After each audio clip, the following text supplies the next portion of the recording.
નમસ્કાર મિત્રો, અમારી ચેનલમાં આપનું સ્વાગત છે. ધન રાશિના જાતકો વિશે અને તેમના જીવનમાં આવી રહેલા એક અત્યંત નિર્ણાયક અને મોટા પરિવર્તન વિશે ખૂબ જ ઊંડાણપૂર્વક ચર્ચા કરવા જઈ રહ્યા છીએ. આ માત્ર કોઈ સામાન્ય સમયગાળો નથી, પણ આ એક એવો સમય છે જે અત્યંત કઠિન સંઘર્ષથી શરૂ થઈને હવે એક જબરદસ્ત પુનર્જન્મ એટલે કે નવી અને શક્તિશાળી શરૂઆત તરફ પ્રયાણ કરી રહ્યો છે. તમને ક્યારે એવો અહેસાસ થાય છે કે તમે કોઈ અદૃશ્ય જાળમાં ફસાઈ ગયા છો? એક એવી ગૂંચવણભરી પરિસ્થિતિ જ્યાં તમે તમારી વેદના કોઈની પણ સામે વ્યક્ત નથી કરી શકતા અને અંદરથી મૂંગા સહન કરવું હવે તમારા માટે અસહ્ય બની ગયું છે. ધન રાશિનો સ્વામી સૂર્ય છે, જે હંમેશા પ્રકાશ અને ઊર્જા આપે છે. પણ અત્યારે એવું લાગે છે કે જાણે તમારા પ્રકાશને કોઈ ગ્રહણ લાગી ગયું છે. ખરેખર ધન રાશિના મોટા ભાગના લોકો અત્યારે આ જ મૌન પીડા, માનસિક તણાવ અને આંતરિક સંઘર્ષમાંથી પસાર થઈ રહ્યા છે. ધન જેવો જંગલનો રાજા જ્યારે સંજોગોના બંધનમાં હોય ત્યારે એની પીડા કેવી હોય, એ રાતોની ઊંઘ કેવી રીતે હરામ થઈ જાય છે, એ માત્ર અને માત્ર તમે જ સમજી શકો છો. તો પ્રશ્ન એ થાય છે કે આટલી મોટી સમસ્યાઓનું મૂળ આખરે ક્યાં છે અને આની શરૂઆત કેવી રીતે થઈ? ધન રાશિનો મૂળ સ્વભાવ હંમેશા બીજાને મદદ કરવાનો, કોઈપણ પરિસ્થિતિમાં નેતૃત્વ લેવાનો અને રાજા જેવી ઉદારતા દાખવવાનો રહ્યો છે.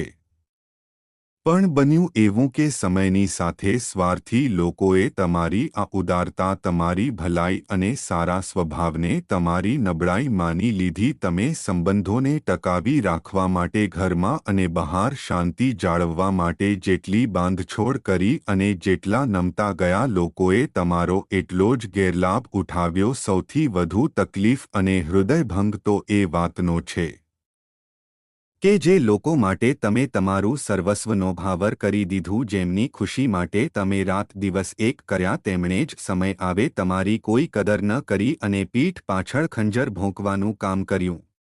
બીજાને આગળ લાવવાની અને તેમના સપના પૂરા કરવાની અંધળી દોડમાં તમે તમારા પોતાના લક્ષ્યો, તમારી કારકિર્દી અને તમારી પોતાની ખુશીઓને ક્યાંક બહુ પાછળ છોડી દીધા.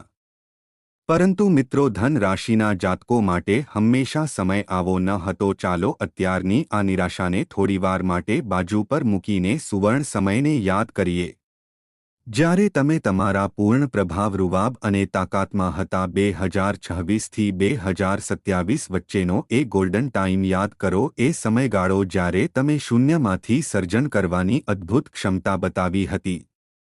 સમાજમાં ભારે માનસન્માન મેળવ્યું હતું અને તમારી અંદર એક અલગ જ સકારાત્મક ઉર્જા હતી. તમે તમારા પરિશ્રમથી અને અડગ આત્મવિશ્વાસથી પથ્થર તોડીને પાણી કાઢ્યું હતું.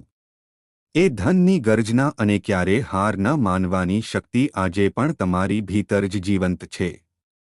બસ સંજોગોની અને નિરાશાની થોડી ધૂળ એના પર જામી ગઈ છે, જેને હવે સાફ કરવાનો સમય આવી ગયો છે. તો 2027 પછી અચાનક એવું તે શું થઈ ગયું કે પ્રગતિની ફાસ્ટ દોડતી ગાડી સીધી પાટા પરથી જ ઉતરી ગઈ? આખરે એવો કયો વળાંક આવ્યો કે બધી જ બાજી પલટાઈ ગઈ અને તમે એકલા પડી ગયા? તમારી સૌથી મોટી ભૂલ એ જ રહી કે તમે ઘર અને સંબંધોમાં શાંતિ જળવાઈ રહે એ માટે હંમેશા મૌન ધારણ કરવાનું પસંદ કર્યું. પરિવાર, મિત્રો અને સંબંધીઓને પોતાનાથી વધુ મહત્વ આપ્યું. પોતાની કરિયર, પોતાની જમામૂડી બચત અને પોતાના સપનાઓનું આંખ બંધ કરીને બલિદાન આપ્યું. બદલામાં તમને શું મળ્યું? માન સન્માનની જગ્યાએ કડવી ટીકાઓ અને અપમાન. લોકોએ તમને પ્રાથમિકતા આપવાને બદલે માત્ર એક વિકલ્પ તરીકે જ જોયા, એક જેનાથી તમારા ધન જેવા સ્વાભિમાનને બહુ ઊંડી ઠેસ પહોંચી છે. પણ હવે જરાય ચિંતા છોડી દો, કારણ કે સ્વયં બ્રહ્માંડ હવે તમારી વહારે આવ્યું છે. અત્યારે જે પણ મુશ્કેલીઓ કે અડચણો આવી રહી છે, તેને જે તમારી પ્રગતિમાં સૌથી મોટા બાધારૂપ હતા, આ સમય દરમિયાન ઘણા પોતાના કહેવાતા લોકોના અસલી ચહેરા અને મહોરા પણ ખુલ્લા પડશે. જે જોઈને કદાચ તમને આંચકો લાગશે પણ એ તમારા સારા માટે જ હશે। સાથે જ કૃષ્ણા વાસ્તુના માધ્યમથી હું તમને એક બહુ જ મોટા ખુશખબર આપવા માંગુ છું કે ગોચરમાં 11 વર્ષ પછી બન્યો ગજ કેસરી યોગ જે ધન રાશિ માટે અચાનક ધનલાભ અટવાયેલા પૈસા પાછા મળવા અને યશકીર્તિના નવા દરવાજા ખોલવા જઈ રહ્યો છે। આ સંપૂર્ણ બદલાવ અને નવી શરૂઆત માટે એક ખાસ સમયગાળો નોંધી લેજો 19 અને 2026 ઓક્ટોબર 1927। હા મિત્રો, આ તારીખોને મગજમાં બરાબર ફિટ કરી લેજો। આ તમારા પરિવર્તનનો અંતિમ પડાવ ત્યાં સુધીમાં તમારા જીવનમાં એક નવો સૂર્યોદય થઈ ચૂક્યો હશે અને તમારો સંપૂર્ણ પુનર્જન્મ એટલે કે એક નવો જ અવતાર દુનિયાની સામે આવી ગયો હશે।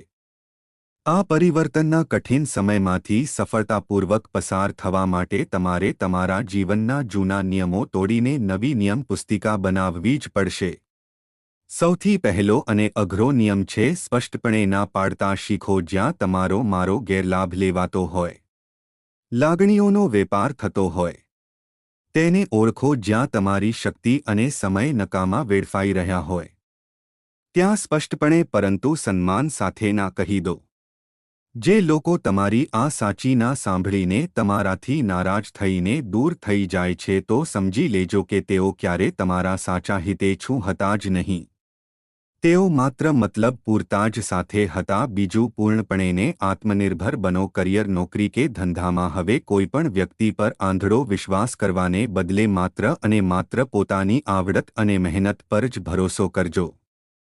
ચોથું, અંગત સંબંધોમાં હવે તમારી પોતાની એક લક્ષ્મણ રેખા કે હદ નક્કી કરો અને અન્યો પાસે તેનું ફરજિયાત સન્માન કરાવો। જે સાચું હોય તે સીધું મોઢા પર કહેવાની હિંમત કેળવો, ભલે કોઈને થોડીવાર માટે ખરાબ લાગે। હવેથી તમારી સૌથી મોટી પ્રાથમિકતા ફક્ત અને ફક્ત તમારી પોતાની માનસિક શાંતિ હોવી જોઈએ। જો તમે કૃષ્ણા વાસ્તુમાં જણાવેલા આ નવા નિયમોને દિલથી અપનાવી લીધા તો તમારો એક નવો નીડર અને અત્યંત શક્તિશાળી અવતાર દુનિયાની સામે આવશે। હંમેશા યાદ રાખજો કે જંગલનો રાજા સિંહ જ્યારે 2 ડગલા પાછળ હટે છે ત્યારે તે હાર નથી માનતો પણ એક મોટી છલાંગ લગાવવાની તૈયારી કરતો હોય છે અને જ્યારે તે ફરીથી ઊભો થાય છે ત્યારે આખું જંગલ શાંત થઈ જાય છે। જે લોકો ગઈકાલ સુધી તમારી પીઠ પાછળ તમારી નિંદા કરતા હતા અને ટીકાઓ કરતા હતા તેમની ચિંતા હવે કાયમ માટે છોડી દો। કોઈને વળતો જવાબ આપીને તમારી ઊર્જા વેડફવાની જરૂર નથી। બસ પોતાના કામ અને પોતાની વાપસી પર પૂરેપૂરું ફોકસ કરો। તમારી જબરદસ્ત સફળતાનો અવાજ જ એટલો બુલંદ અને મોટો હશે કે વિરોધીઓના અને ટીકાકારોના મોઢા આપમેળે જ બંધ થઈ જશે। આ આધ્યાત્મિક અને જીવન બદલનારી સફરમાં તમારું રક્ષણ કરવા માટે એક મજબૂત કવચ પણ જરૂરી છે। બિનજરૂરી બોલવાનું ટાળો, મૌનની તાકાતને સમજો, જરૂરિયાતમંદ અને ગરીબ લોકોની નિસ્વાર્થ ભાવે મદદ કરો જેથી તેમની સાચી દુઆઓ તમારું હંમેશા રક્ષણ કરે। દરરોજ શ્રદ્ધાપૂર્વક ગાયત્રી મંત્ર જેવા પ્રભાવશાળી મંત્રોનો જાપ કરો અને સૌથી અગત્યનું, દુનિયામાં કોઈને પણ પ્રેમ કરતા પહેલા પોતાની જાતને પ્રેમ કરતા શીખો। તો આખી વાતનો સાર એ જ છે કે આ સમય તમારા મહાન બદલાવ અને શક્તિશાળી પુનર્જન્મનો છે। હવે પાછું વળીને જોવાનો સમય પૂરો થઈ ગયો છે। તો કૃષ્ણ વાસ્તુ તરફથી મારો તમને છેલ્લો સવાલ બસ એટલો જ છે, શું તમે ધન રાશિના આ નવા નીડર અને અત્યંત શક્તિશાળી અવતારમાં પ્રવેશવા માટે સંપૂર્ણપણે તૈયાર છો? જય શ્રી કૃષ્ણ, જય માતાજી।